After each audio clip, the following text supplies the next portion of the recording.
Okay, isang mapagpalang araw sa ating lahat mga kababayan, Luzon, Visayas at Mindanao. At sa mga sulok tayo ng ating mundo, sana ay nasa mabuti tayo na kalagayan at walang sakit-sakit ang lahat. Ito po si Ivan mga kababayan at welcome back dito sa ating YouTube channel. Okay, so mga kababayan ko, isa po sa tipag-usapan mamaya itong si Chis Escudero. Kasi nga diba the other day siya po ay umiyak mga kababayan. Siya po ay nagdrama doon sa Senado mga kababayan. At saka ang kanyang ginawa doon, binasa niya ho yung ginawa na script ni Sara Duterte. Bakit mo alam si Ivan? Obvious na obvious talaga di ba? Ang nilalaman ho ng script na binasa ni Chis Escudero, DDS style yun mga kababayan. Nagtuturo. Diversion, tactics yung mga kababayan. Di ba yan po'y galawan ng DDS? Tatak, DDS yan. At saka nakita rin po natin itong si Sara Duterte during ho sa speech ni Chis Escudero doon sa Senado, nandun sa likuran ni Chis itong si Sara Duterte. Binantayan ho ni Sara itong si Chis makabayan. Bakit kaya si Ivan? Siyempre, para hindi po makalimutan kasi nga sinigurado ngayon ni Sara na hindi makalimutan na basahin ni Chis ang ginawa niya ni script makabayan. Ayaw niya kasi na mangyari yung nangyari doon sa Senado yung kay Gutesa makabayan na muntik na makalimutan na basahin ni Gutesa yung paragraph 20. Diba? Kaya nga talagang nanggigigil yun si Marcolita makabayan, galit na galit talaga kasi ang gusto talaga nila na mabasa yun ni Gutesa yung paragraph 20 kasi doon na po sa paragraph 20 idiniin ni Gutesa itong si dating speaker Martin Romualdez makabayan. Kaya nandun ho ito si Sara Duterte during po sa privilege speech ni Chis Escudero. Ayaw niya na mangyari yun ulit makabayan. Diba? Obvious na obvious talaga At saka lalo nang nagdududa yung taong bayan. Bakit? Before nangyari yung privilege speech, nakipag-meeting muna si Sara Duterte kasama ang mga DDS senators makabayan. Kaya dudang-duda talaga ang taong bayan doon sa speech ni Chis Escudero. Ngayon makabayan ko, alam niyo ba na wala pong direkta or personal knowledge itong si Chis Escudero doon kay Martin Romualdez? Wala talaga Bakit si Ivan? Kasi nga kung papansinin natin yung speech ni Chis Escudero, doon lang po siya nakabase sa sinabi ni Toby Chanco, sa sinabi ni Mayor Magalong, sa sinabi ni Kiko Barsaga, at saka meron pang isa makabayan. Diba? Doon lang po siya nakabase. Diba? Sabi pa nga niya na according po sa mga nababalita, sabi-sabi, ibig sabihin wala siyang personal knowledge makabayan.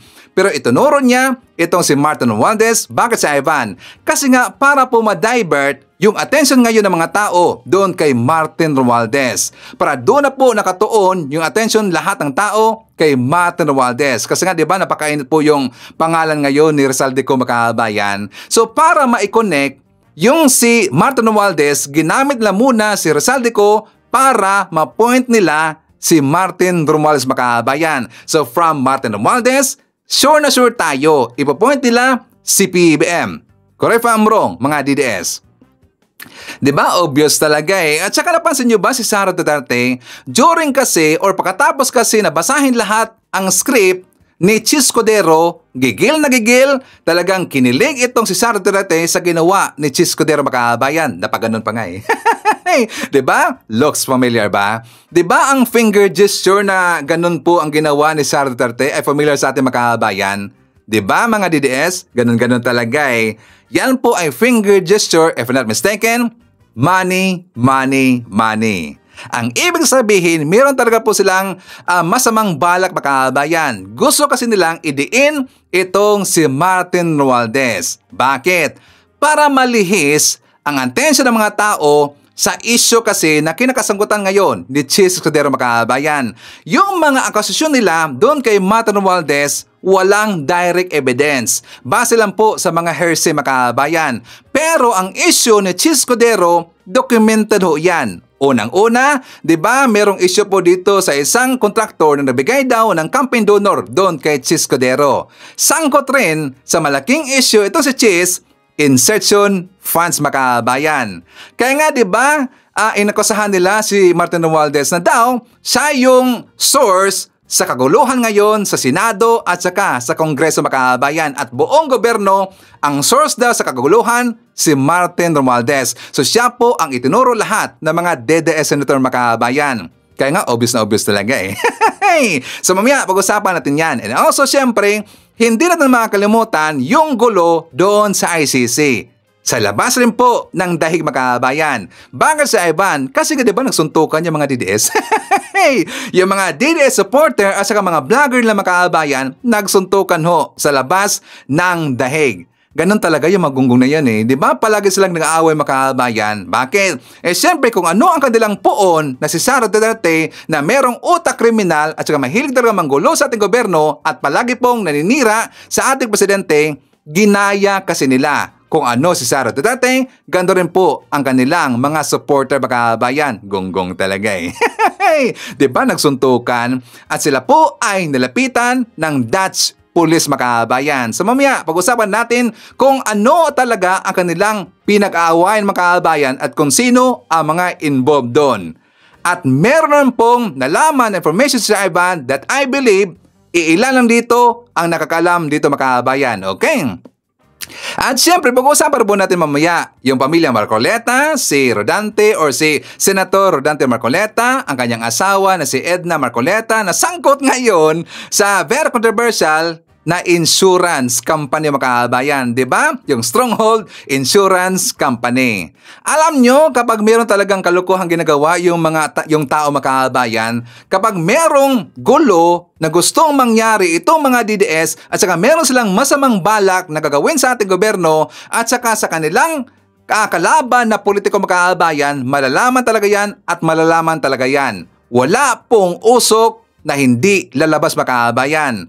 Tapos itong kanyang anak, itong si Paulo na Marcoleta mga kabayan, pinagtatakpan pa talaga eh. Sila po ay nagsinungaling kasi lumabas na po ngayon ang totoong information mga kabayan, di ba? And also syempre, pag-usapan po natin si Trillanes at saka ito rin pong masamang plano ng mga DDS senators mga kabayan. Okay? So before natin pag-usapan niyo lahat, dito muna tayo sa isang awareness. Kasi before po nag-vlog si Sir Ivan, meron kasi akong nalaman po or meron po akong na-receive na information galing po sa ating viewer mga kabayan. Ano si Ivan? Ito po ay awareness. Kasi siya po ay nagtanong kung legit ba daw yung kumakalat ngayon na isang world app na iScan da mga kabayan. Merong applications na ginagamit galing po dyan sa Google Play or dyan po sa iOS na Play Store ba tawag niyan sa iOS mga kabayan? Kasi hindi ako iOS na user eh. Ako po ay Android user. So, nakalimutan ko lang kung ano pangalan po sa iOS pero sa Android, Google Play yan mga kabayan. Diba? Meron pong World App daw, iScanner. Kapag magbabaskan ka ng inyong mata mga kabayan, babayaran ka daw ng 1,500 until or to 5,000 na makabayan. Magbaskan ka ng mata, babayaran ka ng 1,500 to 5,000 na makabayan. So ito po ang kanyang tanong. Sabi niya, "Good evening po, Sir Jel. Sana pakitingnan mo po. Sana yung mga bagong modus ngayon na iScan kasi po maraming naluloko dito sa amin sa Laguna. Salamat po. God bless po sa inyo." Tapos ako po yung nag-reply sa kanya mga kabayan. Sabi ko, "Hello sir, good day. Now ko lang po narinig yan. Please give me more details and if possible, may video evidence." So ito po yung video na binigay niya mga kabayan. And of course, after po dito makikita nyo yung video na to, meron ko ibibigay sa inyo na ibang detalye mga kabayan. Base na po dito sa applications na to na daw easy money. For more details, let's watch this. Isang magandang gabi po mga kababayan dito sa atin sa Pilipinas. Paalala lang po dito sa lumalaganap na World App Scan. Ito po yung eye scan sa mata. Dahil nga po sa mga ay easy money po ito. At ito po yung ilang mga comment doon sa aking nilabas na video. Paalala lang po, ito po, may mga nag-comment po sa atin, basahin po natin ang comment ni Roel Angas. Gagamitin yan sa pang-scam at pang-hub image mo, gagamitin, bebenta nila yan. Tapos sinundan pa ulit niya ng comment na ito po, sa pamagitan ng AI, makukuha na transaction at all information, pati bank account mo, request nila, change account. Ganun pala yun, no? Kaya mag-ingat po kayo mga kababayan ha, paalala lang po ito doon sa mga hindi pa nakakapagpa-scan ng kanilang mga mata, ay scan, easy money po ito. At meron pong pagka-scan po, 24 oras lang po. Pwede na po kayo magkapera. Meron pong ang bigay po ay sa isang tao ay 1.3, merong 1.4, merong 1.8, at merong 2.5. Ito po ay ayon lang po doon sa ating mga nakita doon sa comment section na sila ay nakaranas na magpa-eye scan, no? Paalala lang po, sana po tanungin nyo, sa gusto pa pong magpa-eye scan, tanungin nyo kung saan gagamitin, kung ito ba ay rehistrado, no, mga kababayan. At sana po ito ay malaman ng ating gobyerno ng kinauukulan. Share nyo po itong bidyong ito na sa ganun po ay malaman ng ating gobyerno kung ito ba ay lehitimong lisensyado itong eye scan na to, no? Bakit po easy money po ito eye scan? Ano po bang dahilan nito? Bakit parang napakabilis ng pera dito? Titingnan lang po ang inyong mata. I-scan lang po ang inyong mata, pera na. At ito po, basahin po natin yung comment po ni Comedia, no? Word up, nag-scan lang sila ng mata, 24 hours lang may 2.5 na. Ganun po kalaki, no? 2.5, 24 hours lang may 2.5 na. Kada buwan, kaso parang ibebenta mo na ang sarili mo sa ibang bansa. O para daw ibebenta mo na ang sarili mo sa ibang bansa. O, tapos sabi dito, ang kasunod niya sabi, tanga para lang sa 2.5 bebenta nyo na ang sarili nyo. O, sa palagay nyo, nakalibre na kayo? Kasi sa isang scan lang may pera na, hindi nyo alam kung ano ang mangyayari sa inyo sa susunod na taon. Kaya mag-isip kung may isip pa kayo. Kung wala naman, get pa, scan kayo. Easy money. Easy money pero kapalit buhay nyo. Sabi yan ni Comi Dia. No, binasa lang po natin yung comment. No, yan po yung comment na nabasa natin, nakita natin. Yan. No, mga kababayan. Dito, meron tayong isang comment ding babasahin. Sabi ni Adelaida Ramos. Yung iba pumupunta, yung iba kumukontra, siguro kumukontra to. Yung iba kumukontra, palibasa, mapera kayo. Wala namang sapilitan ito. Kung ayaw nyo, di kayo pinipilit, ha? Mindset nyo, walang sapilitan. Sabi niya, totoo naman, walang sapilitan ito. No, walang sapilitan. Kung gusto nyo lang. Kasi nga, sa akin lang, paalaala lang, sana suriing mabuti, no? Kung ito ba ay lisensyado at kung saan baga nga ito gagamitin. No, ako po lang ay paalaala. Para na sa ganun ay wala pong mapahamak. Kasi hindi po natin alam ang mga susunod na panahon at susunod na mga pangyayari. No? Paalaala lang po yung sa akin. Ito po yung paraan ngayon, ginagamit nila ang ating kahirapan, mga kababayan. Itong Word Up Eye Scan, ginagamit nila ang ating kahirapan ng ating mamamayan. No? Yung kahirapan po ang ginagamit nila. Siyempre, kung wala kang pera, easy money po ito, iscan lang ang mata mo. Pera na. Di ba? Pero sana po maisip din natin kung bakit napakadali nga ng pera dito. Maisip natin na ito baga ay alam ng ating gobyerno, ito baga ay rehistrado, at sino ang nagpapatakbo dito sa Pilipinas. Sana matanong nyo kung sino ang dapat tanungin dito, kung sino talaga ang founder nito o namumuno nitong Word Up Eye Scan. Yun lang po at maraming salamat po sa inyo. Yan lang po. Okay, so ako naman, ayaw ko kayong pipilitin na maniwala kayo sa akin or pakinggan ninyo ang aking ibibigay sa inyo na advice, makabayan. Kasi syempre, malaki na tayo Tas meron ho tayong sariling pag-iisip or desisyon po sa ating buhay, makabayan. Pero kapag ako ang inyong tatanungin kung ito ba ay legit, ito'y red flag para sa akin, makabayan. Bakit sa Ivan? Kasi nga kung iisipin natin, bakit naman sila magbabayad ng 1,500 or 2,500 until 5,000 para lang hingiin ang ating biometric ng ating mata, makabayan? Hindi ba kayo nagdududa? At saka kung bakit napili nila yung mata? Kasi nga, mga kababayan ko, yung mata, kung bakit yan po ang kanilang requirements, kasi yung mata, hindi kasi nagbabago yan. Ang fingerprint kasi natin, ating kamay dito, nagbabago yan mga kabayan. Di ba? Hindi natin alam, yan po ay masunog, yan po ay nakalyo na, yan ba ay nasugatan. So mag-iiba po or may chance na mag-iiba yung pattern ho ng ating finger mga kabayan. Kaya ang kanilang requirements yung mata. Kasi yung mata, hindi yan magbabago mga kabayan.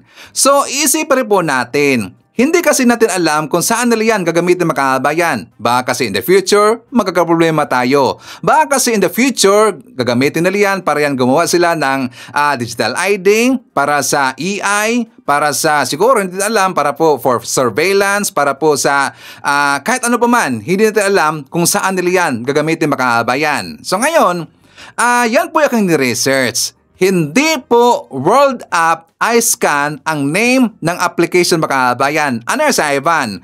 Ang tawag pala dyan ay World App Real Human Network. World App Real Human Network. At meron na po daw 10 million ho na nag-download ng application ni mga kabayan. Isipin nyo, 10 million. So marami-rami na pala. So ngayon, yan po yung aking tiningnan ang mga reviews mga kabayan. Ang reviews umabot na po ng milyon. Halos lahat po ng reviews dyan sa baba ng application na yan, mga negative mga kabayan. Recently lang ho, for example, dito po sa date na September 5 mga kabayan. Sabi dito, I just verified on September 3 but when I opened it, after 24 hours, I couldn't claim my WLD coins mga kabayan. Sabi niya, kasi nga itong application na to, after mo matapos na mag-register and also ibigay sa kanila or sa application na to ang inyong biometric ng mata, meron na kayo makukuha po na WLD coins mga kabayan. Ang ibig sabihin, yun pong sinabi ni Kuya na kayo ay babayaran pagkatapos ng ibigay ninyo ang inyong biometric ng mata sa applications na to. WLD coins ang name mga kabayan. So sabi niya, siya po'y nagreklamo. Bakit? Kasi hindi niya ma-retrieve or makuha yung coins ni mga kabayan. It says that my account is restricted. I have asked for help several times and expressed my concern to chat support, but they always say there is nothing they can do about this issue. Please fix this issue because so many accounts are restricted even though they are not doing anything with their accounts daw. Until now, I still can't claim my WD or WLD coins mga kabayan. Hindi lang po yan. Meron bang sabi dito, I'm consistently encountering a too many request error when trying to interact with the app, especially after tapping on coins or trying to navigate. The icons are visible, but clicking them often leads to this error, making the app unusable. Could you please look into this API limit or request issue? Okay? So kung mapapansin ho natin, iisa lang po ang kanilang encounter na problema mga kabayan. Hindi nila ma-retrieve or hindi nila ma-withdraw yung ibinigay sa kanila na coins or pera pagkatapos sila mabaregister ng apps na to mga kabayan. Nandun na po ang kanilang biometric data ng kanilang mata. Biglang nagkakaproblema na ang applications mga kabayan. Ang ibig sabihin, this is intentional. Diba? Na pagkatapos makuha nila ang gusto nila, sinira nila kaagad intentionally yung inyong account mga kabayan. So make sense ba? Pero syempre, it's up to you na pakinig ko si Ivan. Kasi nga, meron tayong sariling pag-iisip or desisyon po sa ating buhay mga kabayan. Okay? So anyways, ito po ay nakakatulong sa inyo mga kabayan para po maiwasan natin na tayo po ay may scam. Kasi nga meron pong sinabi rin po dito ang ating viewer, sabi niya mga kabayan, na oo nga po, kaya po ako nagtatanong kasi nga po marami po dito sa amin sa San Pablo City, marami na rin po ito sa ibang lugar. Hindi lang po dito sa amin kasi po baka hindi alam ng pamahalaan natin. Salamat po. Okay? So yan po ang advice sa kanya mga kabayan na red flag yan. Okay? So anyways, for tayo. But for that, pasalamatan muna natin ang mga viewers natin na nag-like at saka nag-shares ng ating videos. Okay? So thank you so much. God bless po sa ating lahat. At syempre, shoutout natin ating mga pinalangga na mga legends sa ating mga senior citizens. Hello po, kumusta ang lahat? And also, syempre, i-greet natin ng happy birthday ang lahat ng mga viewers na nag-celebrate ng birthday ngayong araw. Happy birthday!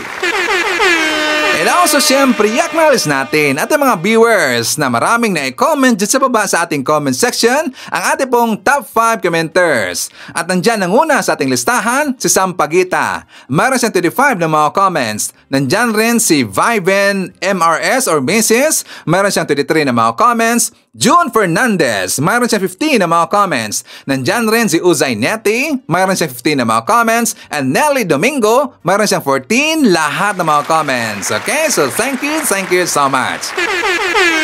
At syempre, i-greet natin ating mga usuki, mga early birds. Yun ang una sa pag-comment dyan sa baba sa ating comment section.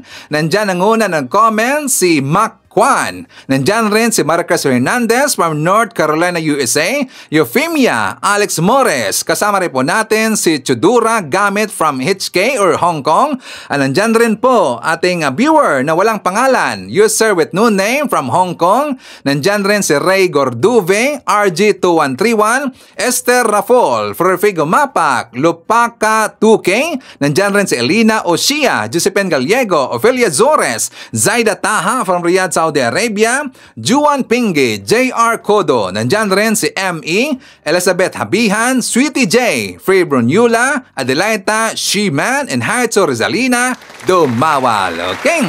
So mga kababayan ko, uunahin muna natin itong si Chis Codero at saka ipapakita ko sa inyo ang vlog ni Jam Magno. For more details, let's watch this. Hi guys, good morning, magchika sa Tagamay. I want to talk about yesterday's Chiz Escudero's so-called expose. First of all, I want to say that whoever wrote that script should be fired. Should be fired. Because it's so hard to believe that Chiz Escudero himself wrote that, because what the hell? That was not an expose from a lawyer. No. That was an audition piece for him to be vice president to Sara Duterte in 2028. OMG. Then how is that gonna play with Amy Marcos in the mix? Aside sa magpaliwanag ka sa presinto, you guys have to deal with that first. I also want to talk about the fact that since you insinuate, since you make it seem like the speaker is running everything, then let's talk about the facts, shall we? First of all, if it's the speaker that's running everything in this government, then what is the use for you? What is the use for 1, 2, and 3? If it is the speaker that is responsible for everything, running the whole show, having all of these insertions, then why is yours in the Senate bigger? Bakit mas malaki ang insertions ninyo? Ngano mas dako ang inyong insertions kesa sa Congress? You also say that it's the speaker that's gahaman, that's buaya, that's this evil person. But then again, you're the one with all the proof of your wrongdoing. All you have against the speaker are insinuations and allegations, and for lawyers, where's your evidence? Where is the cases that you have filed? Because you filed a disbarment case to an attorney, didn't you, Chiz? But why didn't you file anything against the speaker then? Right? Because if it's a disbarment case, as you also say, was done to you, but what you did yesterday to the speaker is of the same nature, isn't it? Shouldn't you also be disbarred? And should I remind you of your 30 million peso donation that you accepted from a contractor? Isn't that illegal? Right, Chiz? I'm talking to you about this because I want to make clear to the Filipino people what you did yesterday. That was not an expose. No, it was an audition piece. It was a blatant, recycled lie. A script very poorly written, was not written by an intelligent person, because it was the same sad excuse for a script that Orly Guteza passed and read. Yes, that one comes from the same maker. Yours is in English. So let's just get that fact out there, Chiz. That for a lawyer that wants to be the future vice president of this country, aside from who you're supporting, who wants to be president, why are you acting this way? Why? Why are you so threatened, insecure, and so hell-bent on pulling the speaker down? If he is not winnable, if he has no chance, as what Sara Duterte said, then why are you making all of this effort? Why are you so pressed about the speaker? Why are you so hell-bent on using all of your resources, all of your time, effort, and even your intelligence, no matter how small, to bring him down? I want to understand that. And for somebody that you paint to be the person that is in charge of everything and responsible for everything, then why are you still being paid by the government? All of you. Then it should all go to the speaker then. Since, according to you, he's running the show of this government, right? I simply just want to give back your insinuations to you so you can digest and see how that tastes. Because I'm pretty sure it tastes like bullshit. Right, Chiz? Yeah, I just wanted to speak to you about this. I just wanted to speak to the Filipino people about this. And I don't want to do it in Bisaya. Because I'm pretty sure you understand what I'm saying, right? Let me get this straight. You're the one that has in the past and currently have to face for things because you sure shit ain't clean. You're not clean. Okay, Chiz? Okay? You need to be answerable to the things that you did. So I want to make that very clear. Your insertions in the Senate is bigger than the Congress, and you say that the Speaker uses it for the impeachment? What? Ang dami namang maghahati nun. Are you sure? When we all know and we all saw that that exactly was impeachable, we don't need to be paid for that because it's free. Okay? I just wanted to make this video. Okay? Before I go in and do my grocery run. So that's it. I hope it's clear. Ingat! Butata. Totoo ba yun, Chess? Na yung sinabi mo, yung drama mo doon sa Senado, yun ay audition para mag-apply bilang Vice President sa darating na 2028 election kay Sara Duterte. Sure ba kayo, DDS, na makatakbo pa ito si Sara Duterte this coming 2028? Diba? How about next year? Ma-open yung impeachment case dito kay Sara Duterte dyan sa Senado. O, diba? Yun kasi ay audition daw, makabayan. Pero sa akin, ginawang aso ni Sara Duterte. Ang tamo na palang aso no, ni Sara Makabayan. Nandyan po isang pitbull. Pitbull ba yan? O bulldog? Si Marcoleta. Diba? Lahat talaga piki dito kay Marcoleta. Ang totoo lang dyan, wig ang kanyang buhok, Makabayan. Yun na po totoo dyan. Pero ang dami na talaga no na aso ni Sara Duterte dyan sa Senado, Makabayan. Ang dami na talaga eh. Ngayon ang bago, itong si Chis Escudero, nagpakilala na. Well, siyempre, alam na talaga natin. Alam na ho natin yung lahat. At saka hindi yan sekreto na itong si Chis Escudero, siya ay DDS, Makabayan. Noon pa ho, alam na natin yan na siya po ay DDS. Pero siyempre, nagpa-demure lang. Nagpa-silent style, Makabayan. Pero ngayon, all-out war na ang ginawa ni Chis Escudero sa kanyang pag-aakusa doon kay Martin Romualdez, Makabayan. Pero siyempre, dihado talagang magiging hindi ito magiging fair fight. Bakit? Siyempre, marami hong mga DDS, marami hong mga DDS senators na nandyan sa Senado na binanatan si Martin Romualdez. Nag-iisa lang ho si Martin Romualdez, Makabayan, versus sa maraming aso ni Sara Duterte.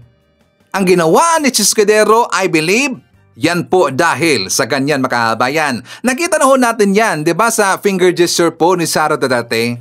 Money, money, money. Dahil ba nabulag sa milyon ba yan or bilyones? Hey, di ba? Malaki siguro. Hey! Tapos pagkatapos ng meeting, nag-party-party pa.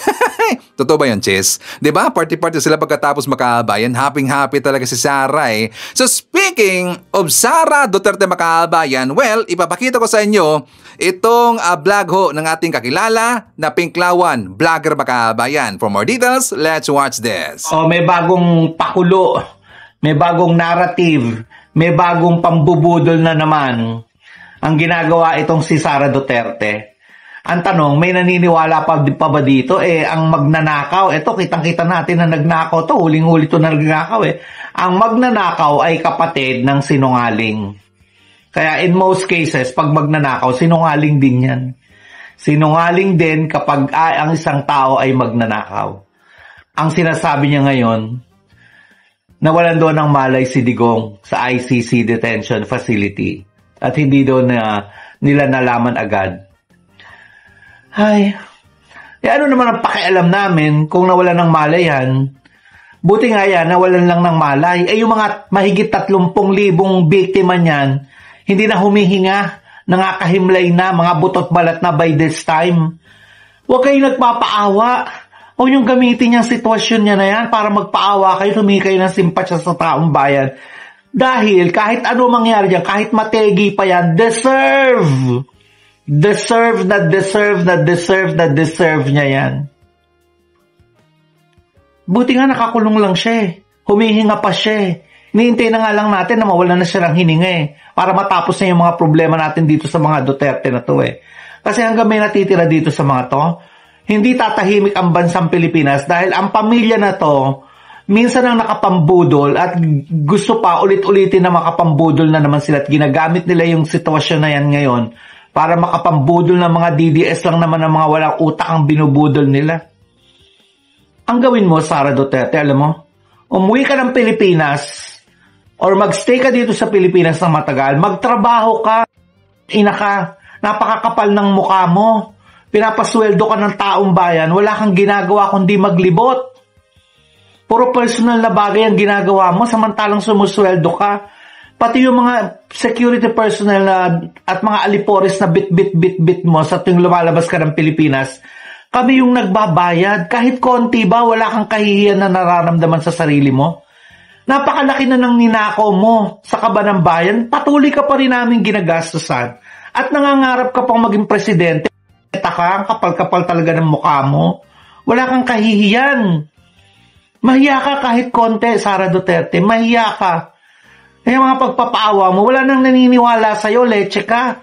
Kapal-kapal ng mukha mo, nakakagigil ka Ganito po dapat ang kahantungan, ng mga politikong magnanakaw at patuloy na nagnanakaw ng tax na pinaghirapan nating mga Pilipino. Unti-unti na ho yung nangyayari. Nauna na ho ito, yung nasa unahan, nasa unahan ng kanilang tatay.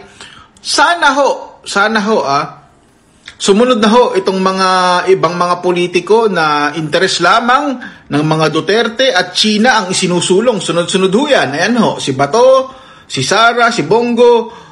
Yung mga nasa bandang dulo ho, malapit na ho yung makulong. Dapat lang ho, dahil ho, mukhahong itong mga taong ito ang kasangkot, ang promotor ng pagnanakaw ng pera ng taong bayan. Patungkol ho ito dun sa flood control projects na bilyon-bilyon ang kanilang mga ninakaw, mga dorobo at halangang bituka. May hiya ba tong si Sara Duterte makabayan? Diba kitang-kita talaga ang kapal ho ng kanyang mukha. Kahit overwhelming na yung mga ebidensya against sa kanya, wala siyang planong mag-resign makabayan. Ayaw niyang mag-resign. Diba ang kapal talaga ng mukha So, buti pa si dating Speaker Martin Romualdez na meron hong delikadisa. Siya po ay nag-resign. Bakit? Kasi nirespeto niya ang isinagawang investigation sa kanya makabayan. Pero si Sara Duterte, ang kapal na kanyang mukha. Sinungaling pa mga kabayan. According ho kay Atty. Claire Castro. For more details, let's watch this. Isang malaking kasinungalingan na naman to.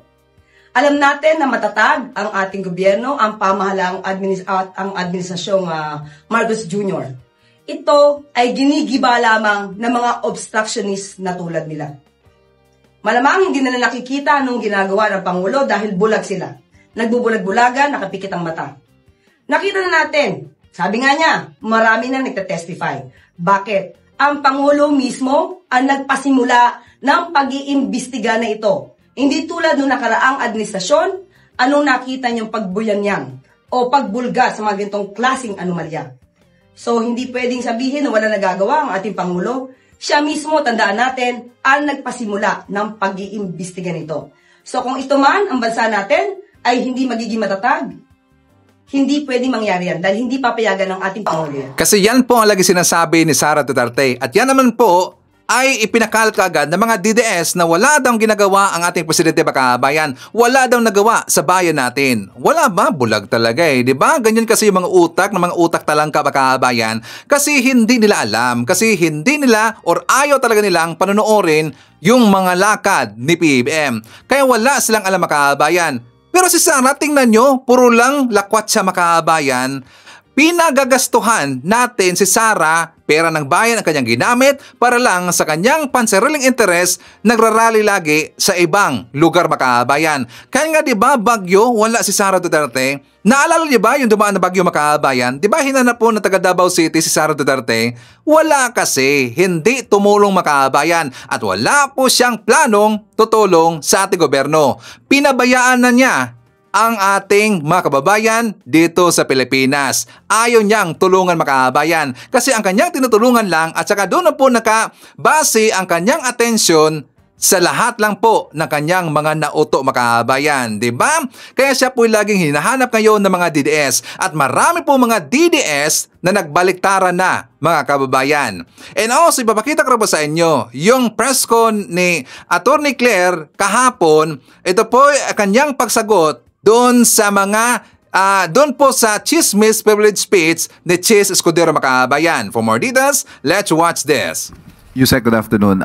In a privileged speech, Senator Chis Escudero claimed, among others, that the investigation on flood control projects is following what he calls a script by the former Speaker and the President's cousin Martin Romualdez. Ang implication ho nito, selective ang nagiging investigasyon and happening at the behest of just one person, na hindi ito yung gusto mangyari ng Pangulo. Ano ho ang pahayag ng Malacanang kaugnay sa naging privileged speech ni Senator Escudero? Kung yan po siguro ang kanya napapansin at nakikita, malamang hindi naman din po yan ang napapansin ng iba. Sabi nga po natin, sa ngayon, lahat po ng naituturo, lahat na nababanggit na pangalan, dapat nating i-considera na inosente. They should be presumed innocent until proven guilty. Let us go to where the evidence leads us. So, ang mangyayari po dito, hindi po kasi nadadaan sa magandang talumpati, hindi nadadaan sa pagtuturo ang pagpapanagot sa mga nasabing umabuso ng pondo, kundi sa pamamagitan ng sapat na ebidensya. So, ang mga ebidensyang ito, maaari naman pong ibigay sa ICI at ang ICI naman po ay isang independent commission na maaaring tumingin ng lahat ng mga evidence, facts, records para matumbok kung sino ang dapat ng panagot. Nabanggit niyo po yung ICI and still on the former Speaker. May pahayag po si Vice President Sara Duterte at if you don't mind, babasahin ko po yung portion na hihingan ko kayo ng reaksyon. Ang sabi po ni VP Sara, I have repeatedly questioned the judgment of President Ferdinand Marcos in choosing Martin Romualdez as Speaker of the House of Representatives, especially after the Delaware court ruling was issued. Sadly, President Marcos continues to display this flawed judgment by merely changing the leadership in both houses of Congress while keeping a stranglehold on the flood control probe through the creation of what is supposed to be an independent commission on infrastructure that is clearly under his control. One day, the flood waters of truth and accountability will flow all the way to Malacanang, and on that day, the Filipino people will finally decide that we deserve better. Okay, nakakuha po tayo ng pahayag ngayon lamang at atin pong nabasa ang kabuuan. Unang-una po, siya naman po ay abogado. So, dapat malaman niya kung ano ba ang pagkakaiba ng na-mention at ang conviction. Hindi po natin pinagtatanggol dito ang former House Speaker o Representative Romualdez. Pero babase lamang po tayo sa kanya naging salaysay. Unang-una, sinabi niya rin po, oo, sapagkat ito ay tugma sa mga nababalita na noong pagtanggap niya ng suhol. Ang sabi niya po sa salita, napabalita. So, ibig sabihin, nabanggit lang. Pero walang naging desisyon ang korte tungkol sa di umanong suhol. Pangalawa, sinabi niya po na bakit pinili ng Pangulong Marcos si Representative Martin Romualdez bilang Speaker of the House. Wag niya pong kalimutan na mayroon pong separation of powers. Wala pong kinalaman o wala pong maaring responsibilidad sa pagpili noon kay Representative Martin Romualdez bilang House Speaker. So, wag niya pong kakalimutan yon. At yung binabanggit niya pong Delaware decision sa Delaware Court, muli, nakita po natin to pero wala rin pong mention na si Speaker Romualdez or si Representative Romualdez ay guilty. Ang sabi lamang niya dito sa kanyang pahayag na mention ng 17 times. So, siya po mismo, ang Vice Presidente ay na-mention din sa mga di umano-anomalya na transaksyon. Dapat po ba natin siyang husgahan? Katulad ng ginagawa niya ngayon sa ibang mga mambabatas. Ma'am, sorry. How about on this point where the VP is saying that the floodwaters of truth and accountability will flow all the way to Malacanang? Maski na po mismo, napakinggan po natin si Senator Chis Escudero kahapon. Kahit na nga po ang Pangulo, sinabi po niya na walang kinalaman at siya pa po ang nagsumbong kung anong nagaganap. Kaya wag niya pong ipahid, wag ipahid ng Vice Presidente kung anuman ang patungkol sa mga anomalyang nagaganap ngayon. Hindi po malilinis ng Vice Presidente ang mga akusasyon, hindi lamang akusasyon, kundi pag-amin ng kanyang ama mismo tungkol sa pagnanakaw sa pondo ng bayan. So, wag niya pong ipahid kung ano man ang nangyari noong nakaraang panahon at ng administrasyon sa Pangulo na ngayon na siya mismo nagpapaimbestiga na maanumalyang flood control projects. Ang tangi lamang po yatang niyang alam ay sirain ang Pangulong Marcos Jr. Pupuntahan natin si Marcoleta Makabayan. Kasi nga di ba nabanggit ko kanina, delikadesa. Merong delikadesa ho si dating Speaker Martin Romualdez. Pero si Marcoleta at si Sara Duterte walang delikadesa. Diba si Marcoleta, the other day Makabayan, talagang kinuig no ng taong bayan kasi nga mismo narinig sa programa doon sa Abante ang host Makabayan ko. Kanyang sinabihan na tanga. Hindi daw nakakatindi. Diba tanga? Tapos nakita ho yun at saka narinig ho yun on air Makabayan. Live na live ho yun. Bakit siya nakaganon si Ivan? Kasi nga uminit ang kanyang ulo. Siya po ay napikon Makabayan. Kasi nga hindi niya kayang iribat yung mga tanong ng host sa kanya Makabayan tungkol ho sa kanyang asawa. Kasi nga siyempre, itong si Marcoleta, iginigiit niya na walang participation or walang connection ang kanyang asawa doon sa isang insurance company na nagngalan po na Stronghold Makabayan, hindi daw kapartner Makabayan. Pero siyempre, lumabas po ang katotohanan. Kaya itong si Marcoleta, siya po ay napahiya sa debate doon sa Abante Makabayan hanggang nasabi niya ang kanyang totoong saloobin at siya nakita natin ang kanyang totoong pagkatao na may pagka-BASTOS talaga at walang delikadesa talaga. For more details, let's watch this. Independent nga eh. Kaya tinatanong ko nga sa inyo kanina eh, kung naiintindihan ninyo eh. Kaya nga po nagtatanong din kami, delikadesa din ho yung binabanggit namin dito. Hindi pinag-uusapan ng delikadesa dahil wala akong connection doon. Ang asawa ko independent. Yun nga po, asawa niyo yun eh. Oo, nakikipagdebate ka pa sa akin eh. Akala ko ba magtatanong ka lang? Nagtatanong din po kami pero ipo-point out ko rin po yung argumento namin mo dito. Kasi delikadesa, parang may connection ako eh. Wala nga eh. Naintindihan mo yun? Sige sir, salamat na lang po. Tanga. Oh! Inabot ko pa yun, Sen. Tinawag mo kami ritong tanga. O diba, ano yan? Yan ba yung mambabatas na ibinoboto nyo? Hindi nga niya masagot yung word na delikadesa eh. Ano to? O, di ba napikon makabayan? Yan po ang totoong ugali ni Marcoleta. Nakita na ho natin makabayan. Lumabas na po ang totoong ugali ni Marcoleta. Di ba napikon? Pikon talaga eh. Tanga daw. Hindi niya pala kaya na makipagdebate makabayan. Kasi nga ang point po ng host ng Abante Makabayan, gusto niya kasi na mag-inhibit ito sa Marcoleta dyan sa Senado. Kasi nga merong conflict of interest makabayan. Meron pong connection si Marcoleta. Bakit? Dahil po sa asawa niya makabayan. Na itong kanyang asawa, siya po ay independent director dyan sa Stronghold Insurance Company na kung saan ang kanilang kliyente sangkot ho sa flood control projects issue makabayan, yung Diskaya family.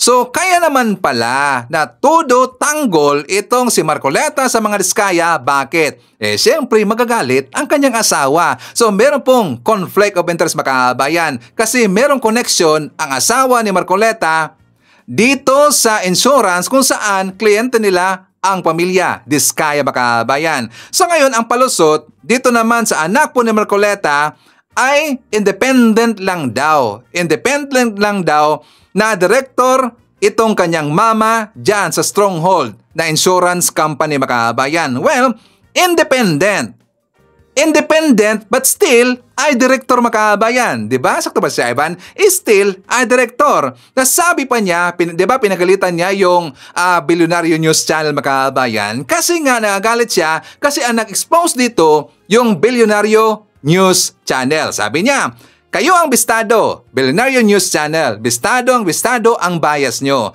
My mother, Edna Marcoleta, is not a co-owner, not a regular inside director, but an independent director of Stronghold Insurance. Billionaire News Channel should know that an independent director is not an employee of the company, has no such material ties, no substantial shares na makabayan. Take note, no substantial shares. Sinungaling. Bakit sa Ivan? Kasi nga lumabas ngayon na merong pong lumabas po na dokumento makabayan. Ito po ay minutes during po sa kanilang annual meeting 2024 makabayan. Kasi nga yearly pala meron hong meeting ang insurance company na yan para malaman siyempre kung magkano na or ilan na yung shares mo dyan sa kumpanya ni makabayan. So dito po natin nakikita ang mga stockholders. Nandyan po yung Quickway Holdings Incorporated, DCM Foundation. Tingnan nyo ang shares makabayan sa Quickway, no? 7 million ho yung shares. DCM 4 million, Romulo 4 million, Attorney Florentino 3 million, Corazon Aguirre 997,500.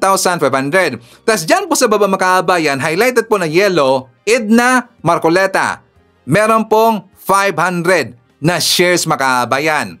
Diba? So tama sinabi po ni Paulo Marcoleta, no substantial shares. Sakto ba? No substantial shares makabayan kasi hindi ganun kalaki. Diba? Yan po yung ibig sabihin. Hindi ganun kalaki. Pero yan po ay kalokohan.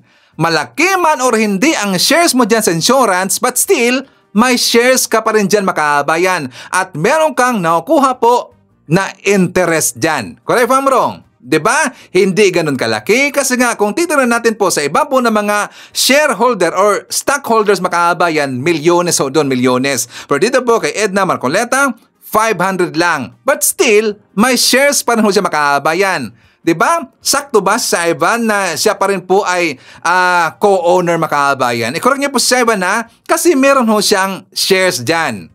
So, possibly rin po na itong insurance company nito ay pwede ho siyang ma-bankrupt makabayan. Bakit?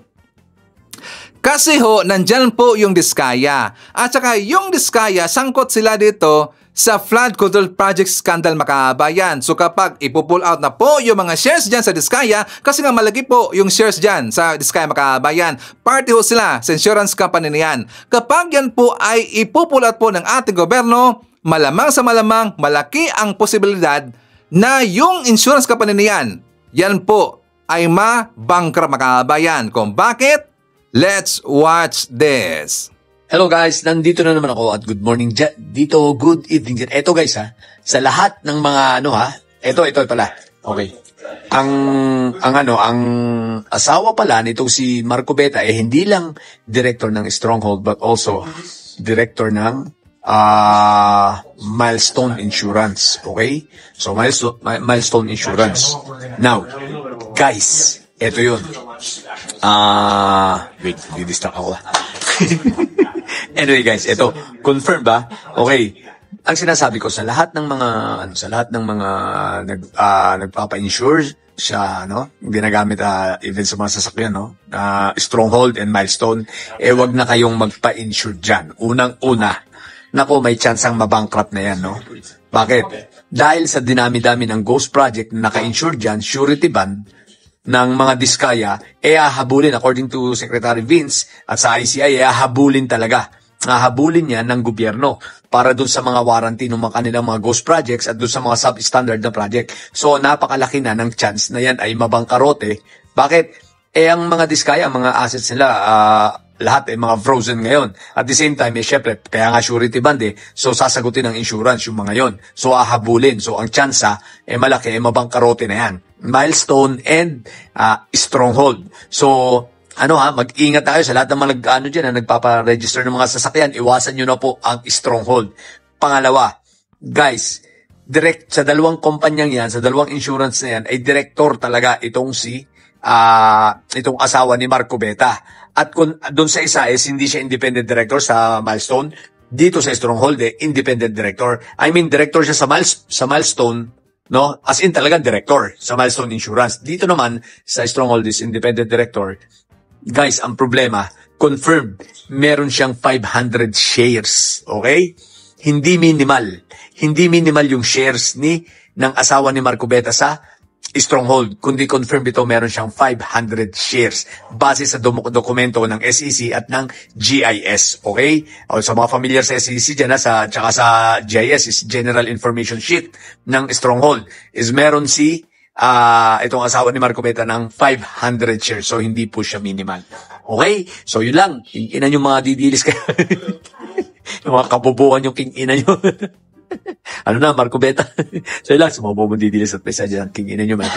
Diba? Kitang-kita natin na itong si Paulo Marcoleta nagsinungaling makabayan. Kasi nga siyempre, pinatiktahan niya ang kanyang tatay na itong si Senator Rodante Marcoleta para hindi dyan matanggal sa Senate Blue Ribbon Committee. Kasi nga diba, ang pangit talaga tingnan, meron kang connection sa mga diskaya sa pamamagitan ng kanyang asawa makabayan. Or baka talaga pong nakatanggap itong si Marcoleta makabayan, di ba? Kaya nga nasabi yun ni Senator Panfilo Lacson na bakit daw overprotective itong si Marcoleta sa mga diskaya. Kaya naman pala. So tamang-tama ang hinala ni Lacson makabayan. Tamang-tama po ang nasa isip natin. Nakaduda talaga So, kapag yan po ay sasabog mga kahabayan ko at saka i-brought up yan dyan sa Senate Blue Ribbon, pwede kasing i-force itong si Marcoleta na mag-inhibit dyan sa Senado or dyan po sa Senate Blue Ribbon Committee mga kahabayan. Yari ang plano ni Sara Duterte, di ba? So anyways, before tayo magpapatuloy, i-shout na natin. Nandyan po si Ali Intendencia, hi to Shirley Rizman, Evelyn Garcia, Annalyn Biden, Phil Macabato. Nandyan rin po si Tony De Los Reyes, Abing Sulit from California. Kasama rin po natin si Joseliza Moises at saka shoutout daw sa mga taga La Union. Hi to Christina Halnas, Blessy Carunan, Maduna Makino.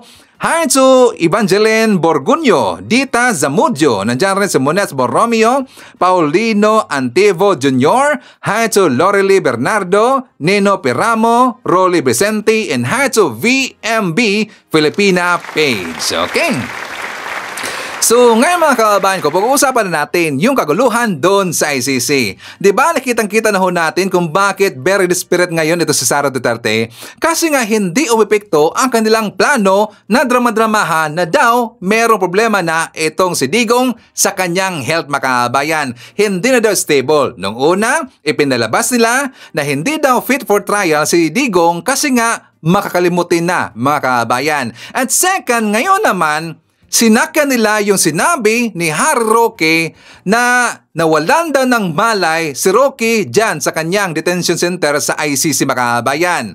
Pero sila po ay sinampal ng katotohanan. Una, si Atty. Conte. Bakit si Ivan? Kasi nga diba sinabi po ni Atty. Conte kung bakit daw natapilok or bakit daw natumba ito si Digong dahil pala sa kanyang ingrown toenails makabayan. Diba? Inasar pa nga siya ni Conte makabayan. Na kung ano daw yung pwedeng ilagay na parang kung para daw magiging okay na yung ingrown makabayan ay lagyan lang daw ng mainit na tubig. At saka magiging okay daw makabayan. Sabi niya, di ba?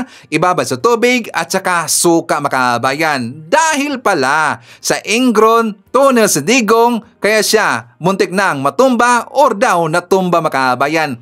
Nabuking sila doon. And second, bakit mainit ang ulo ng mga DDS? Kasi binuking sila mismo ng asawa ni Digong na si Mrs. Elizabeth Zemerman makabayan. Diba? Nakita nyo ba yung post ko doon sa ating Facebook account? Kasi nga, kitang-kita natin yung mukha doon ni Roque na hindi talaga ma-drawing makabayan. Kasi nga, siguro, hindi nila na-briefing sa kanilang ginawa na drama-drama script writing para kay Digong ang sinabi ni Zemerman makabayan. Kasi nung interview sa isa sa mga vlogger, itong si Zemerman, sabi niya, Rodrigo, he's okay, jolly and happy seeing us. Yeah, he's healthy naman. Kasi ang gusto nilang marinig ni Roque at saka ng mga ibang DDS doon kay Zemerman, gusto nila na hindi na stable ang health ni Digong. Meron ng problema kabayan. So dahil po sa sinabi ni Zemerman, naku, lagot ang kanilang plano. Lalo na ngayon na nalaman po ng taga-ICC ang plano nila na drama-dramahan. Kaya hindi pumayag yung ICC na bibigyan ng interim release itong si Digong makabayan. Kasi mismo na po yung mga biktima ayaw pumayag. Kasi alam po ng mga biktima, delikado talaga na kapag makakalabas dyan sa ICC ito si Digong, posible kasing babalikan ang kanilang pamilya makabayan. So flight risk rin itong si Digong. Hindi pumayag ang pamilya ng biktima, biniktima ho sa war on drugs si Digong, kaya sila po ay galit na galit. Ayaw nilang pumayag. Kasi alam rin po na mismo na itong si Digong nagdrama-dramahan lang po mga kabayan. So ngayon, nakiusap na itong si Zemerman mga kabayan na wag daw gagamitin nila si Digong sa kanilang pansariling interest. Kasi alam po ni Zemerman na nagsisinungaling lang itong mga DDS makabayan kasi gusto nila na makakalaya dyan sa ICC Detention Center itong si Digong sa pamamagitan ng pagsisinungaling. Ito ang pakiusap po ni Zemerman. If possible, stop it daw. It's enough. Even before. Like he's been saying from before pa. Statements of like VP Sara, Pongulong, and even Kitty na he wants everyone to rest. Diba? Nabilaukan lahat makabayan. Kasi yun po ang request po ni Zemerman na wag nang gagamitin nila, wag nilang gamitin ito sa Digong sa kanilang personal na interest. Nabilaukan lahat. Kaya nga hindi madrawing ang mukha ni Roque makabayan kasi nga siya po yung unang nagsabi na daw na wala ng malay ito si Digong. Pero kalaunan, bigla siyang nagsigwe makabayan. Bigla niyang pinawi at siya po ay nagpalusot. Hindi niya sinabi kasi nung una dahil pala merong ingrown sa toenails itong si Digong. Iba kasi ang kanyang inilabas po na information makabayan na iba na talaga ang pakiramdam ni Digong, hindi na siya stable. Dahil naman pala talaga sa ingrown makabayan. So sila ngayon napahiya. Sila ngayon nagpapanik makabayan. Kaya nga sila 'di ba nag-away-away doon po sa Dahig Makabayan. Tapos meron tayong question dito sa mga DDS. Kailan nyo ba nakita na nag-away-away ang mga pro-admin vlogger? Meron ba kayong time na nakita nag-away-away yung mga pro-admin vlogger? Meron po, one time. Diba? Meron po nag-away. Diba si Mark Cervera at saka si Mami Ping Makabayan? Pero ang kanilang pinag-awayan dahil ho yun sa isang DDS na ngayon nagbalik loob na sumuporta sa gobyerno natin makabayan. Diba yung pong si Pibos Talaquera at saka itong si Madam Ele? Una, sila po ay DDS, pero sila po ay bumalik, sumuporta na ng gobyerno mga kababayan. Pero siyempre, ito kasi si Mami Ping, ayaw niya na itong si Madam Ellie at saka si Pibos Talaquera na babalik na susuporta sa mga Marcos or susuporta sa ating gobyerno. Kasi pag-aakala ni Mami Ping, sila ay magta-tridor mga kababayan. Siyempre, dating DDS tapos biglang bumaliktad, sumuporta ngayon sa ating gobyerno. Kaya yun po ang napagtalunan ni Max Cervera at saka ni Mami Ping. Kasi mismo po si Max Cervera ang nag-inganyo kay Madam Ellie at saka Pibos Talaquera na bumalik na sumuporta sa ating gobyerno. Kaya ang nag-away dito si Max Cervera at saka itong si Mami Ping. Meron siyang nasabi si Mami Ping hindi maganda doon kay Max Cervera, pati rin po si Max Cervera meron siyang nasabi na hindi maganda doon kay Mami Ping. So yun ang po ang away na nangyari between sa pro-admin vlogger. Walang perang involved. Pero dito po sa mga DDS, ilang ulit kayo na nag-aaway ang inyong hanay? Diba hindi na mabilang? Siguro mga 6 times, 7 times. At saka kadalasan po sa pinag-aaway lang dito, tungkol po sa pera mga kababayan.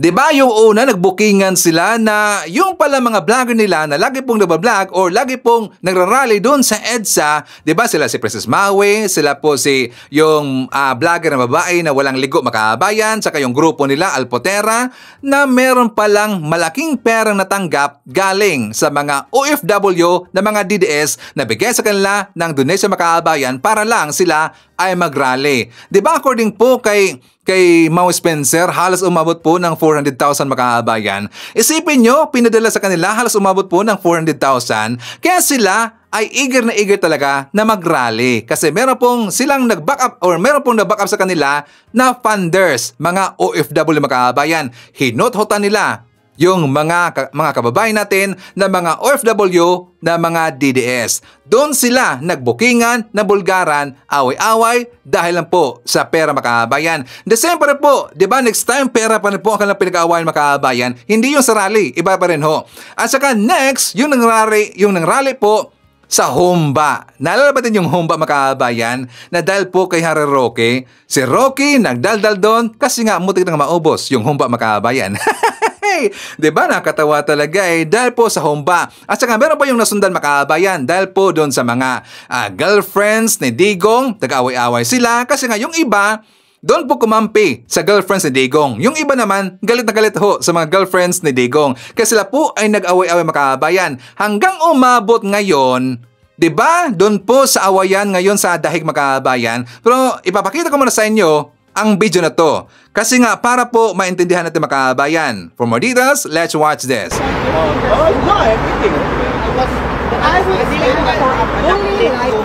Bully you. Who bullied you? Who bullied you? You bullied us. You bullied us. Oh my fucking goodness. You go. Ano mo yung intimidate me? Ikaw ang pumunta dito sa aming event and you said we stand with you. Bobo ka ba? Enough. Sa mga lakalan, Gen Z, ang tatabang na nila online. Call for Marcos resign. Wait lang, relax tayo. Call for Marcos resign. Ikaw, bakit yan? Hijacker ka? Yes, we are hijacking the Ivy Marcos fake vloggers. Ugo! Fake vloggers, so ano ka? Wait muna, para klaro tayo. Go, Alvin! Wait lang, Do not mediate us. No, kasi para ano ba, klaro ba? So hindi kasi, ang nangyari is, nandito kami, hindi ko sila inaway, I don't even know him. That's why I want to ask Okay him. ha, I don't even know him. Pumunta siya, dyan siya I even thank him sa bravery na nagpa-interview siya sa Reuters. Correct, that's why I want Tapos bakit pag-uwi mo, sinabi mo na i-jack liver? We were shocked. That's my opinion. That's your opinion, exactly. This is also my opinion. Okay, bye. Then who are you? So who are you? Who are you? I'm Tio Moran, and who are you? I am Dan. Oh, so you're Dan. No one even knows you. So you are. Oh my, really? The fact that you are talking about me speaks volumes that you know me. And who are you again? Dan. So Wait lang, Tio. Pasalita mo na, Tio. Ayun, saglit. Oy! How the video ka?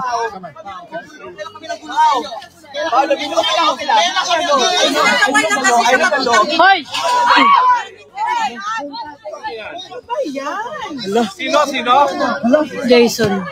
Hoy!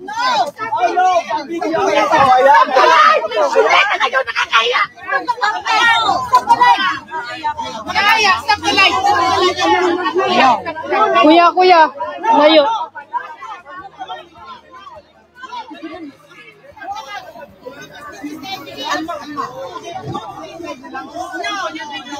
I-close ko na to. Ayoko ng ganito. Ayaw. Ano ma, sawayin mo na huwag mag-mag-mag. Stop the line! Hindi ka na yun nakakaya!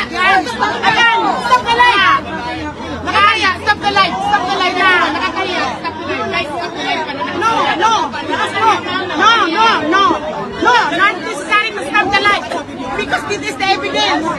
Hindi, don't stream live na lang. Just sit on your video na lang. Nakakaya, nakakahira. Sila ang manya! Sinubaga na yun agad guys. Piste, naunsa naman eh. Hay, putang ina.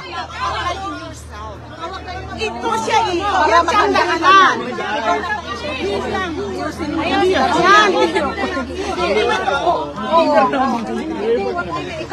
Kasi, hindi yun Call the police! Oh, di ba? Nagsuntukan ng mga kabayan, mga gunggong talaga eh. Ganyan kasi ang mga DDS, supporter at saka yung mga vlogger, utak violente mga kabayan. Merong utak kriminal, katulad po, naglampuon na si Sara Duterte. Mahilig manggulo. Di ba nagsuntukan na? Dahil po sa kanilang ego yung mga kabayan. Di ba nandun po si Tio Moreno? Yung si Tio Moreno, alam nyo ba? Na siya po ay speechwriter ni Sara Duterte mga kabayan. Sino nakaalam yan? Si Tio Moreno, siya po ay speechwriter ni Sara Duterte. Na daw, according sa kanya, ang kanyang sweldo dun sa OBP, halos umabot ho ng 400,000 monthly mga kabayan. Isipin nyo yan, halos umabot po ng 400,000, mas malaki pa po ang kanyang sweldo sa isang congressman mga kabayan. Grabe no, ang taas no?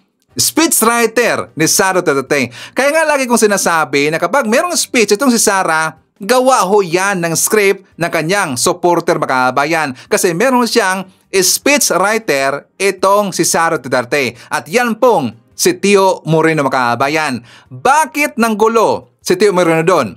Kasi daw ginbully ng mga kasamahan ni yung si Travels and Tourism mga kabayan. Nakalimutan ng name yun eh. Yung mga vlogger na doon po sa dahil mga kabayan, binubully daw si Tio na mga vlogger na yon. The same po ang sinabi ng taga-Dahing na binubully daw ni Tio Moreno yung mga vlogger doon mga kabayan. Kasi nga diba sila po nagkawatak-watak. Yung mga DDS vloggers sa supporter, meron sila mga sariling mga amo mga kabayan. Alam nyo ba yan mga DDS? Diba? Napansin nyo ba laging sinasabi ni Maharlika na Team Alpotera mga kabayan? Team Alpotera, yun po mga vlogger na yun, supporter ho ng kabit ni Digong, yung kanilang mga girlfriends mga kabayan. Meron na pong grupo, itong si Maharlika, alam nyo ba na Team Pulong Duterte sila? Team Basti Duterte at saka nandiyan rin po si Sara mga kabayan.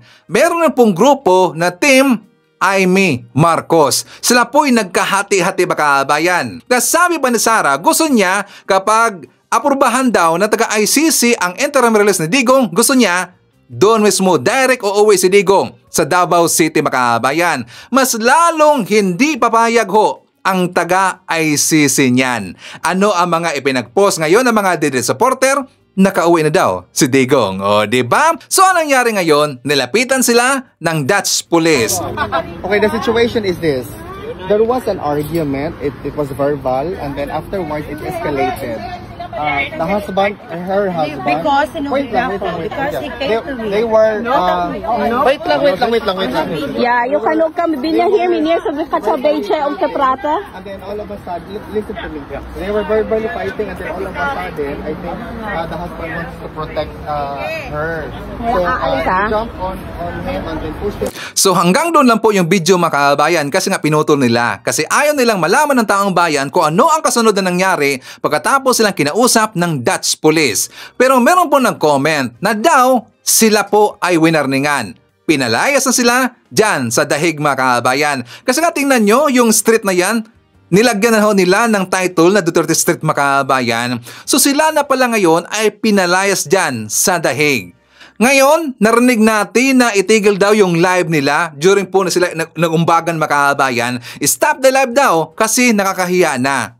Mga DDS, matagal na po kayong nakakahiya. Noon pa man, nakakahiya na po kayo. Diba, nagkalat kayo dyan sa dahig, may nakita ba kayo na ibang lahi na nagrarally dyan sa labas ng ICC dahil sinuportaan nila yung mga nakulong na presidente o nakulong po na prime minister dyan sa ICC na kalahi nila? May nakita ba kayo? Diba wala? Kasi nga diba mga kababayan ko, marami pong nakulong dyan na ibang lahi, ibang presidente, mga presidente po na ibang bansa or prime minister po na ibang bansa na kasamahan dyan ni Digong sa loob. Diba, if I'm not mistaken, 5 ba yun or 6 lahat po na mga leader po na ibang bansa na nakulong dyan sa ICC makabayan. Ang iba, under trial, katulad po kay Digong. Pero may nakita ba tayo na supporter nila na nagrally dyan sa labas ng ICC? Diba wala? Only Pilipino. So kayo po ay nakakahiya sa lahi ng mga Pilipino. Nagkalat kayo dyan sa labas ng ICC. Dala-dala ninyo ang pangalan ng Pilipino. Dala-dala ninyo ang pangalan ng bansang Pilipinas. Tapos nakakalat kayo dyan, nakakahiya kayo, di ba? So ngayon mga kababayan ko, ipapakita ko po sa inyo ang speech ni Binoy. Kasi meron yata silang masamang balak dito kay Trillanes. Kasi nga diba si Trillanes the other day, nakita natin na nandun pala, pumunta pala doon sa ICC makabayan at mismong si Trillanes ang nagpost na itong si Digong nandun pa sa loob ng ICC. So ngayon, sila ay nagpanik, sila ngayon nababahala. Bakit? Kasi pumunta si Trillanes doon sa loob ng ICC. For more details, let's watch this. Gusto ko lamang pong sundan yung kahilingan po ng ating mahal na kapatid at Senador Jinggoy Estrada patungkol po sa kahilingan namin, sa resolusyon po namin patungkol po kay dating Pangulo Rodrigo Roa Duterte. At gusto ko lamang din pong kunin po ang atensyon ng ating mga kasama na kami po kasi ay nangangamba kasi meron pong mga usap-usapan na yung dati pong senador na si Antonio Trillanes ay nagpunta daw po sa The Hague at ang pinaniniwalaan po ng karamihan ay siya po ay nagpunta mismo sa kulungan ni dating Pangulong Rodrigo Roa Duterte. Nais lang po sana namin itong malinawan dahil matagal po akong nakulong sa Bilibid. Hindi po kailanman na meron pong pupunta na tao na hindi mo gustong makita. Yun po, tatanungin ka muna ng gwardya kung gusto mo bang makita itong taong ito. Yun lamang po, gusto lamang po naming malinawan kasi meron na pong matinding sakit si Tatay Digong. Sa kasalukuyan po, siya po ay meron ng tinatawag nating early signs of dementia. Kaya sana lang po malinawan po namin to. Maraming salamat po, Ginoong Pangulo. Diba? Nag-stick pa rin itong si Binoy sa kanilang script makabayan na daw meron ng matinding sakit itong si Digong. Malamang sa malamang hindi niya nakita yung interview doon kay Mrs. Zimmerman. Hindi siya updated makabayan. Diba kinonfirm na po ni Mrs. Zimmerman na healthy itong si Digong at walang problema. Pero nag-stick pa rin itong si Binoy sa kanilang old na script makabayan. So ang ibig sabihin, merong masamang balak dito itong si Binoy at saka yung mga DDS senators dito kay dating Senador Trillanes. Hindi malayo, ipapatawag nila si Trillanes dyan sa Senado makabayan kasi sila daw ay nababahala. Yung mga DDS senators na naman ang nababahala makabayan doon kay Digong. So ano ba talaga ang rason kung bakit pumunta ito si Trillanes doon sa ICC makabayan? For more details, let's watch this. Alright, Senator, kamusta ang biyahe nyo? Mabuti naman po. Marami tayong mga nakalap na impormasyon doon. At maraming din tayong nagawa in the furtherance of the successful prosecution ng kaso ni Duterte. What exactly did you do there? And who asked you to go to The Hague? Since 2017, I am an interested party to the case bilang sa mga naunang nag-file ng kaso na yan. So since that time until the present, I have been constantly engaging with ICC officials. So, yan po yun. Of course, habang nandun kayo, I'm sure nababalitaan nyo din kung ano-ano yung mga impormasyon na kumakalat po dito sa Pilipinas. The one of which is that, you know, the vice president is claiming that the president is not in good health. But when you look at other interviews of other family members, the former president seems to be doing fine. Ano pong mga nakalap niyong balita or impormasyon tungkol sa kalagayan ng dating Pangulo? Okay, ang nasabi po sa atin na impormasyon ay yung polisiya nila, yung sitwasyon nila sa detention center sa ICC. So meron silang medical team dun sa loob, tapos merong ambulansya naka-standby sa labas, yung hospital 5 minutes away. Kahit na anong medical emergency, sinisiguradong makakapag-responde sila. At ang sitwasyon nila doon ay hindi ito selda-selda, no? Parang country club lang ito. So may komportable silang kwarto, may banyo sa loob, may common facility sila, may kitchen sila, may recreational areas. So lahat ng pwede nilang gawin para maglibang, meron doon. Tapos meron access si Duterte sa kanyang pamilya 24/7 sa telepono. Tapos wala ding limit ang bisita sa kanilang kay Duterte. Kaya re-reviewin nyo yung mga interview nila tuwing bumibisita sila kay Duterte. Malalaman nyo na okay yung kalagayan, maganda yung usapan. Then suddenly, ngayon may historical na 3 beses na hinimatay o kung ano man. Kaya duda ako sa truthfulness ng sinasabi nila na yan, at palagay ko ito ay dahilan lang nila para ma-delay yung confirmation of charges hearing. At the same time, makakuha sila ng simpatsya para doon sa interim release na nilalakad nila. Do you know anything about the interim release, Senator?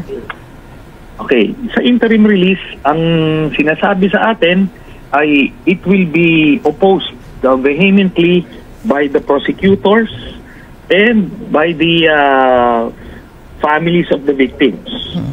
Tapos sa ngayon, wala pa rin daw pumapayag na bansa na tatanggap sa kanya. Kaya itong statements again ng mga Duterte and their lawyers, pagdududahan natin. Diba? Na parang pinapaasa nila And just yesterday, nag-post itong si Kitty Duterte na nag-granta raw yung interim release. So, ano ba yan? Talagang they can't help themselves na magsinungaling. So, yun lang po yan. And ito, historically, yung ICC, nakapag-grant lang sila to a handful of accused, no? Ito yung may terminal illness, kung may medical emergency, may medical procedure na hindi kaya nung in-house first aid medical team. Tapos, yung minor offenses lang.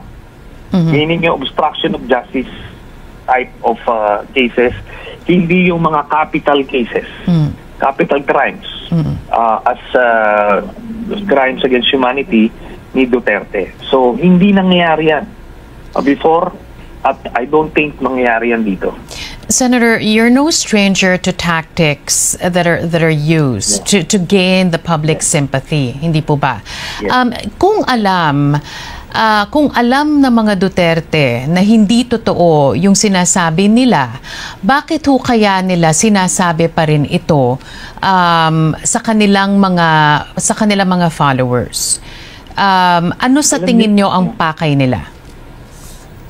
Alam niyo po kasi itong Duterte family, sanay ito mambudol Yun yung kanilang go-to tactic politically, magsinungaling, mangloko.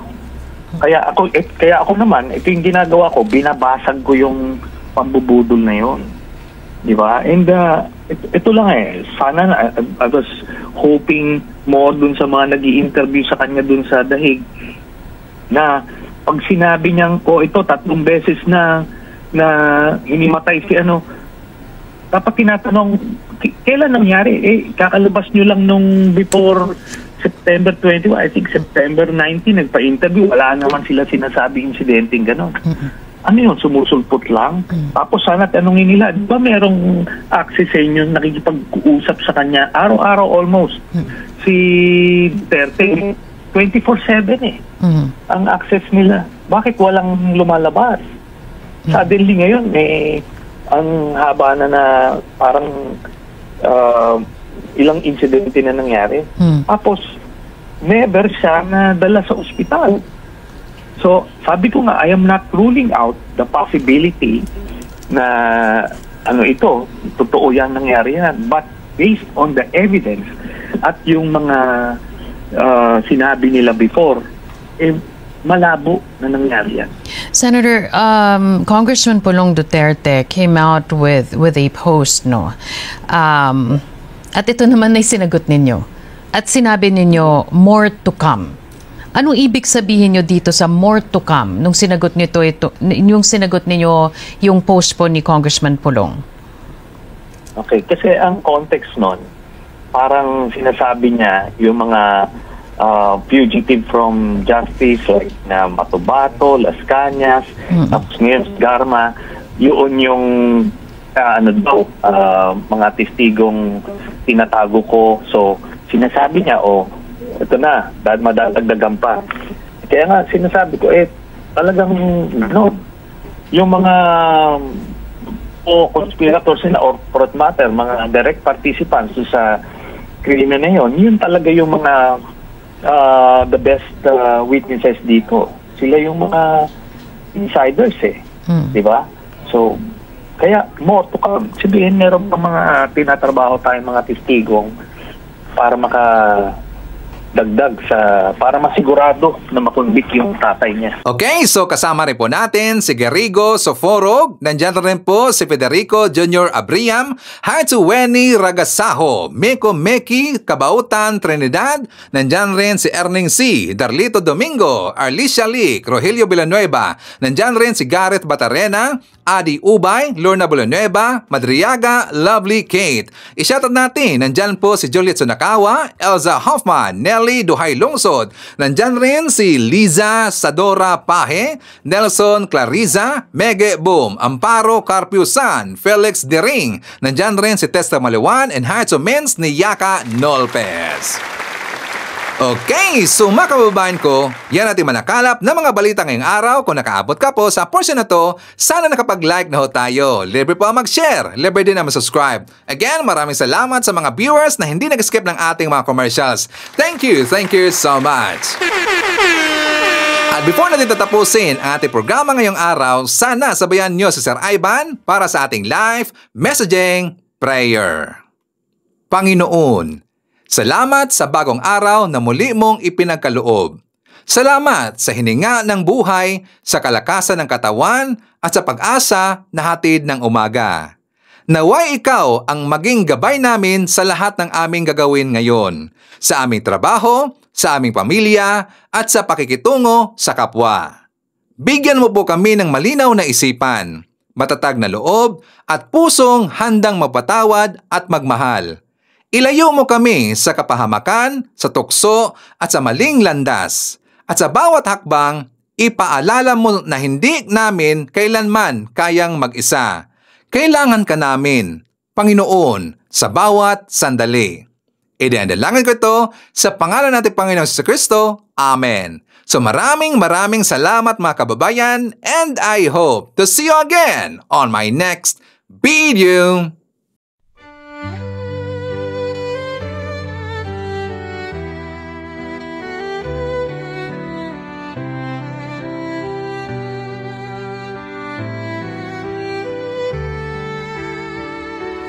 Bawat hakbang, tinik ang iyong daan.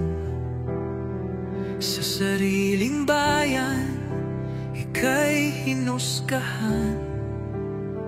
Ika'y siniraan ng ganit sa kapangyarihan.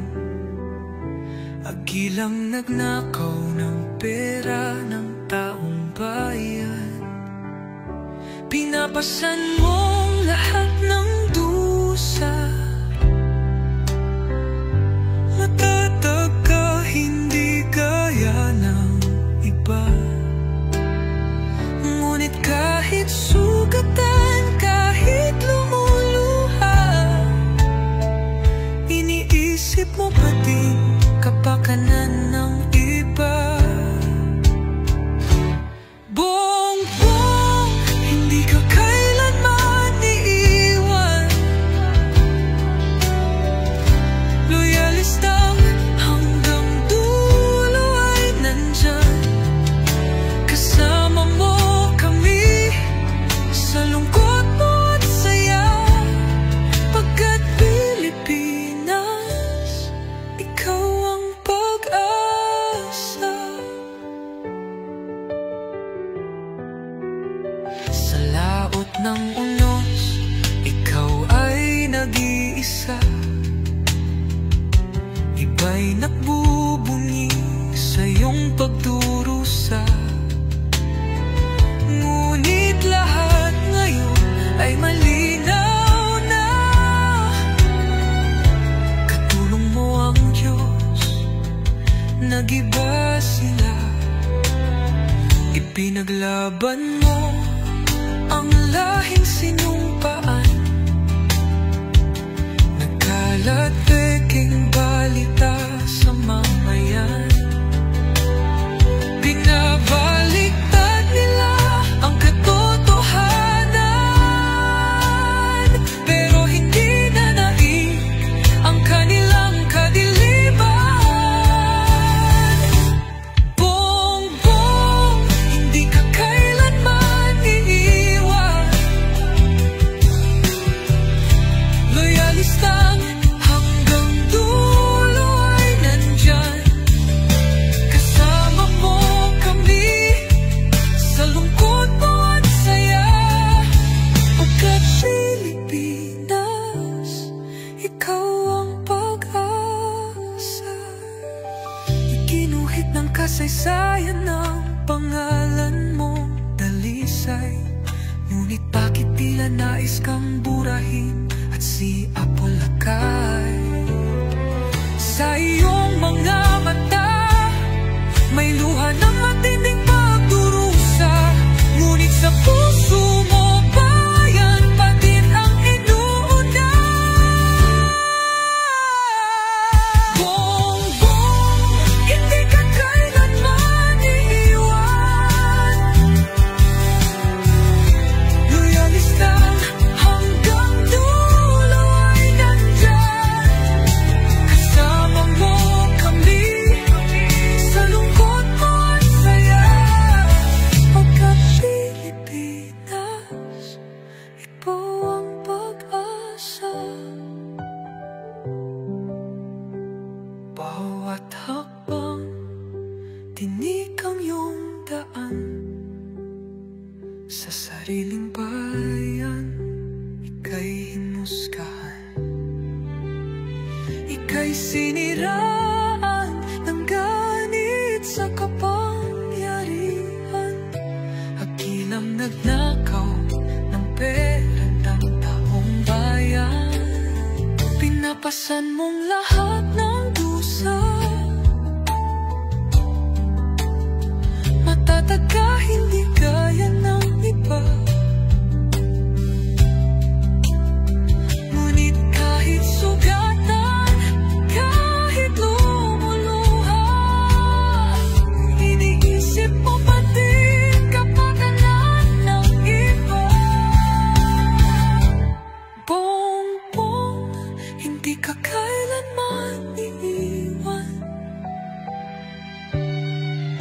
Loyalista